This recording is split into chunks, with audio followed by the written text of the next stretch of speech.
साई राम। मैं अनुभूति आप सभी लोगों का हार्दिक अभिनंदन करती हूँ साई अनुभूति चैनल में और अनुभवों की श्रृंखला से एक बार फिर से एक बहुत प्यारा और अनोखा सा अनुभव लेकर आप सभी लोगों के समक्ष उपस्थित हुई हूँ। लेकिन उससे पहले चलिए बाबा का जयकारा लगाए और दर्शन करिए मोहिनी बाबा के। ओम श्री सच्चिदानंद सद्गुरु साईनाथ महाराज की जय। अनंत कोटि ब्रह्मांड नायक राजाधिराज योगी राज परम ब्रह्म श्री सच्चिदानंद सद्गुरु साईनाथ महाराज की जय। ओम साई राम। साथियों, आज एक अनुभव मैं आपको बताने जा रही हूँ, वो है सरोज मलिक जी का, जो कि रोहिणी की रहने वाली है। जी हाँ, बिल्कुल दिल्ली की रोहिणी की रहने वाली है। ये है कि मैं जब भी मेडिटेशन करती हूँ या मैं बाबा की कोई बुक पढ़ती हूँ, मेरे मन में जो सवाल होते हैं बाबा हमेशा उसका जवाब देते हैं। ये कहते हैं कि अभी शराधों के टाइम पर मेरे मन में एक सवाल उठा कि शराधों के टाइम पे बाबा को भोग लगाएं तो लगाएं कैसे। हम क्या करते हैं, हम तो थाली में भोजन निकालते हैं, बाबा के समक्ष रख देते हैं, और बाबा ने उसे स्वीकार किया या नहीं किया, या ये सही तरीका है या नहीं है, ये कैसा पता चलेगा। ये कहती है मेरे मन में सवाल उठा, तो मैंने सोचा कि ऐसा करूंगी, जब अनिल भैया के यहाँ जाऊंगी या बादशाहपुर वाले मंदिर जाऊंगी तब अनिल भैया से पूछ लूंगी कि आखिर बाबा को भोग लगाने का सही तरीका क्या है। लेकिन यहाँ क्योंकि ये कहती हैं कि जब भी मेडिटेशन करती हूँ या कोई सवाल मेरे मन में उठता है तो बाबा मुझे जवाब देते हैं, तो बाबा कैसे न जवाब देते। रात की आरती होती है अनिल भैया के मंदिर में और उसी दिन इनको इनके सवाल का जवाब मिल जाता है, क्योंकि उस दिन अनिल भैया ने रात की आरती के बाद बताया था कि जब आरती करते हैं, आरती के बाद जो हमारा दिया होता है आरती का, उसमें 5 बार पानी के छींटे मारने चाहिए, और पानी के छींटे जो मारने चाहिए वो पानी के अंदर मिश्री के 5 दाने या चीनी के 4-5 दाने होने चाहिए, यानी थोड़े मीठे जल से। और ये जो 5 बार पानी के छींटे ऐसे करके लगाने हैं, उसमें आप लोगों को अपने पितरों का नाम, अपने ग्राम देवता का नाम, अपने कुल देवी देवता, बड़े बूढ़े बिसरे लोगों का नाम लेना चाहिए और उनसे कहना चाहिए इस भोग को स्वीकार करिए। अग्नि देवता का ये भोग होता है। अब ये कहती है, मुझे बहुत अच्छा लगा कि इस सवाल का जवाब मिल गया।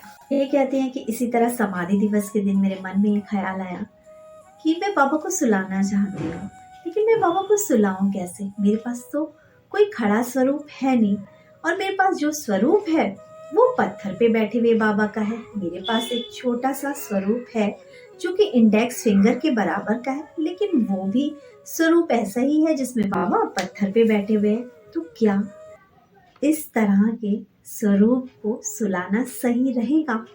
तो इन्होंने भैया को फोन लगा दिया, तो भैया ने इन्हें बोला कि आपका भाव है कि बाबा को सुलाया जाता है, बाबा को सुलाना चाहिए। इससे कोई फर्क नहीं पड़ता कि स्वरूप समाधि पे बैठा हुआ है या खड़ा स्वरूप है। तो कहती है मेरे सवाल का जवाब मिल गया और मैंने बाबा को उस तरह से सुलाना शुरू करा। दूसरे दिन ही माँ काली ने मुझे दर्शन दिए।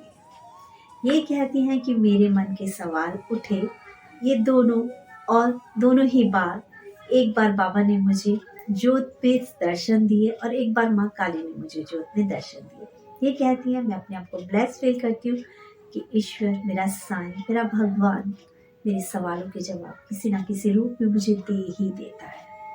ये कहती हैं कि इसी तरह एक दिन मुझे साईं संदेश आया कि मैं शिरडी बुला रहा हूँ।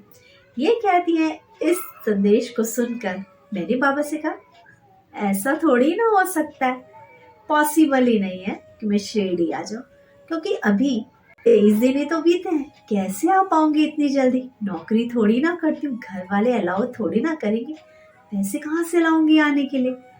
तो ये कहती है कि बस मैंने बाबा को ऐसे कर दिया, लेकिन मन में पूरा दिन हलचल चलती रही कि सच में शिरडी बुलाओगे क्या बाबा। शाम होते होते इनका मन उदास हो गया और मन में सिर्फ ये सवाल चल रहा था कि बाबा सच में बुलाना चाहते हो क्या, लेकिन आऊंगी कैसे, 23 दिन ही तो बीते हैं, पूछूं कोई तो कैसे पूछूं कि शिरडी जाना है। ये कहती हैं कि दूसरे दिन मेरे मन में सवाल ये चल ही रहा था, संदेश गूंज ही रहा था मेरे ख्यालों में कि तू शिरडी आ जा, तुझे द्वारका माई में अपनी गोद में बैठाऊंगा। कहती है पूजा भी मैंने फिर यही सवाल किया, बाबा कैसा कैसा संदेशा भेजते हो कि शिरडी बुला रहा हूँ, द्वारका माई में तुझे गोद में बैठाऊंगा। आपकी द्वारका माई में जगह है भी, छोटी सी तो द्वारका माई है, जहाँ पर आपका स्वरूप लगा हुआ है, छवि लगी है, उसके आगे चरण है, उसके आगे ग्रिल है, हम खड़े होते और निकल आते। कहाँ बैठाओगे मुझे अपनी गोदी में? आप भी ना बाबा। उसके बाद ये कहती हैं आरती के बाद मैं अपने कामों में बिजी हो गई। 12-1 बजे का टाइम होगा। मेरी पड़ोसन जो कि मेरी फ्रेंड ही है वो आती है और मुझसे कहती है कि सरोज मुझे तुझसे कुछ मांगना है, मना तो नहीं करेगी? तो ये कहती है मैंने तुझे आज तक कुछ मना किया क्या? मेरी फ्रेंड कहती है पर मुझे डर है कि तू इस बार मना कर देगी। तो मैंने बोला देख ऐसी चीज मत मांगना जो दे ना सकूं, लेकिन फिर भी बोल तो सही, पॉसिबल होगा तो जरूर तुझे दूंगी। ये कहती है मेरी फ्रेंड ने कहा शिरडी चलना है। ये कहती है शिरडी कैसे जा सकते हैं इतनी जल्दी शिरडी, अभी तो आई हूँ 23 दिन ही हुए। ये कहती है देख मना मत कर इनकी फ्रेंड कि चलना तो तुझे पड़ेगा ही और कल ही शिरडी चलना है। ये कहती है मन में मेरी इच्छा तो थी, बाबा का संदेश भी मेरे दिमाग में गूंज रहा था, तो मुझे लगा शायद बाबा का संदेश ही है जो मुझे शिरडी बुला रहा है। क्यों ना एक बार कोशिश करूं पूछने की अपने हस्बैंड से, परमिशन मिल जाए तो क्या पता शिरडी पहुंच ही जाऊं। ये कहती है थोड़ा डरते हुए झिझकते हुए मैंने अपने हस्बैंड से पूछा कि मेरी फ्रेंड शिरडी जा रही है, उसने मुझसे पूछा है कि शिरडी चलेगी, क्या मैं जाऊं? इनके हस्बैंड ने इनको देखा और कहा जाना चाहती हो? तो ये कहते हैं कि मैंने उन्हें हंस के कह दिया मैं तो रोज जाना चाहती हूँ शिरडी, मेरा बस चलो मैं रोज शिरडी चली जाऊँ। तो इनके हस्बैंड ने परमिशन दे दी कि हाँ जाना चाहती हूँ तो चली जाओ। ये खुश हो जाती है। ये कहती हैं फिर हमने 3 तारीख यानी 3 अगस्त की टिकट कराई, वो भी इसलिए ताकि हमें पालकी के दर्शन हो सके। ये कहती हैं कि मेरी खुशी का पारावार नहीं था कि बाबा ने संदेशा भेजा और हम शिरडी जा रहे हैं। हमारी 3 तारीख की 3 अगस्त की 10:50 की शिरडी की फ्लाइट थी।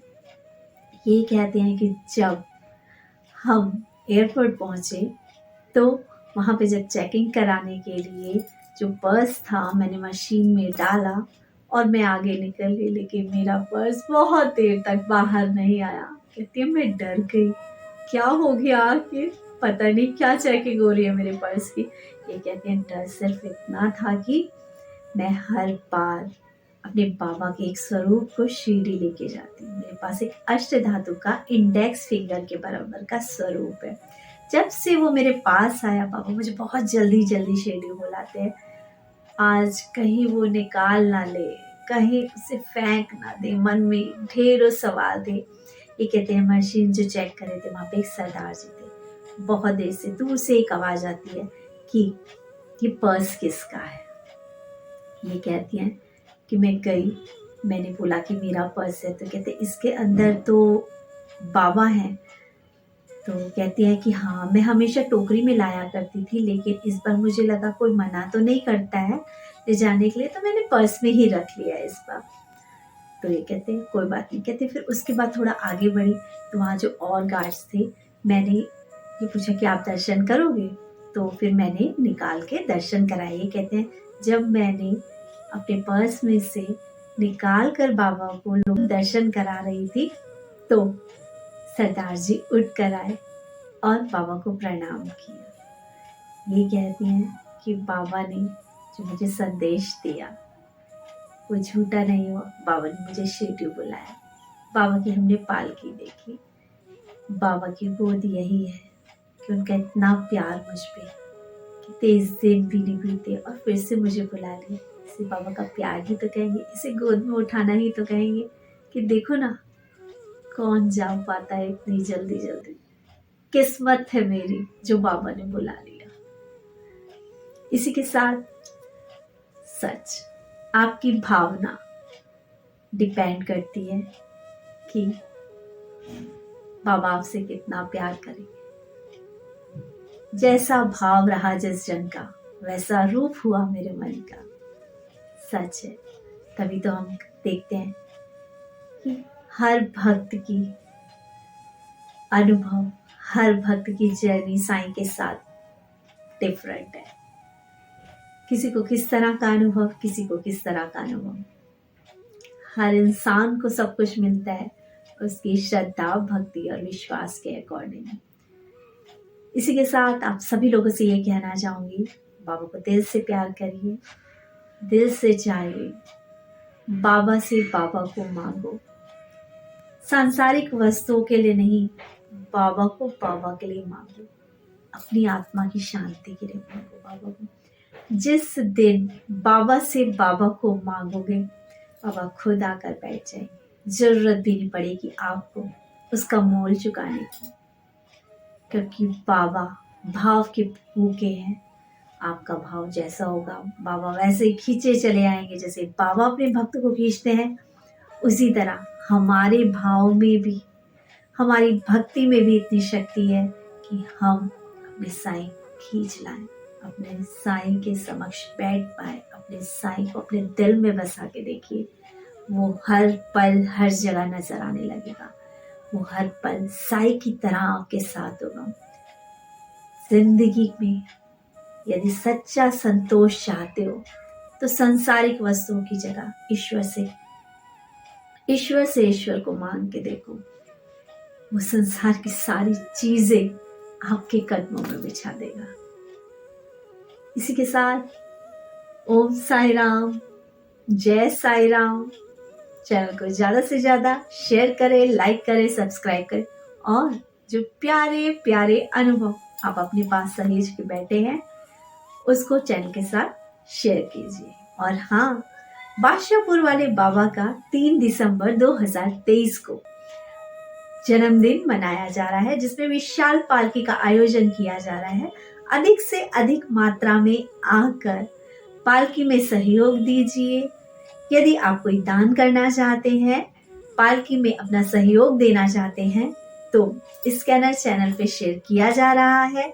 इसके अलावा यदि आप दूर से आने वाले हैं तो हमें 2 दिन पहले जरूर इन्फॉर्म कीजिए कि हम पालकी में शामिल होना चाहते हैं, ताकि हमारे पास इंफॉर्मेशन रहे कि कितने लोग रुकने वाले हैं बादशाहपुर मंदिर में बाबा की पालकी के आयोजन में सहयोग देने वाले हैं, और हम उसी तरह से इंतजाम कराएंगे आपके रहने का, आपके खाने का, आपके पीने का। इसी के साथ ओम साई राम, जय साई राम।